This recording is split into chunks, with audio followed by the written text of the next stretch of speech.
Curfew শিথিলের সময় বৃদ্ধির সাথে সাথে ব্যস্ততা বেড়েছে রাজধানীর কর্মজীবী মানুষের। শাহবাগ থেকে সার্বিক অবস্থা জানিয়েছেন সহকর্মী মুজাহিদুল ইসলাম।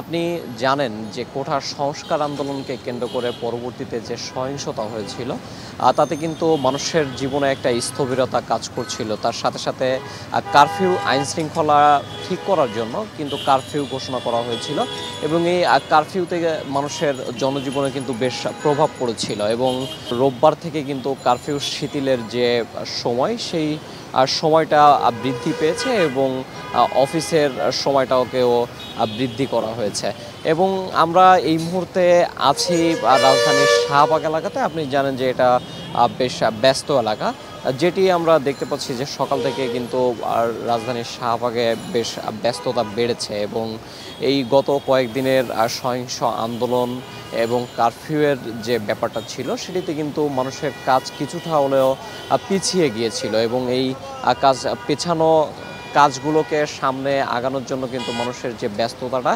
সেই ব্যস্ততাটা আমরা বেশ লক্ষ্য করতে পারছি এবং অফিস খুলে দেওয়ার জন্য কিন্তু রাজধানীর যে চিরচেনা যানজট সেই যানজটটাও কিন্তু আস্তে আস্তে বৃদ্ধি পাচ্ছে। আমরা দেখতে পাচ্ছি যে গণপরিবহনের সাথে সাথে কিন্তু ব্যক্তিগত গাড়ি, রিক্সা সব কিছুই কিন্তু বৃদ্ধি পেয়েছে। আমরা যেটি দেখতে পাচ্ছি যে মানুষের ভিতরে একটা কর্মব্যস্ততা কাজ করছে এবং আস্তে আস্তে পরিবহন সহ মানুষের যাতায়াতের দিকটা আমরা বেশি লক্ষ্য করতে পারছি। সব কিছু মিলিয়ে রাজধানীর শাহবাগ থেকে এই ছিল আমার কাছে সর্বশেষ।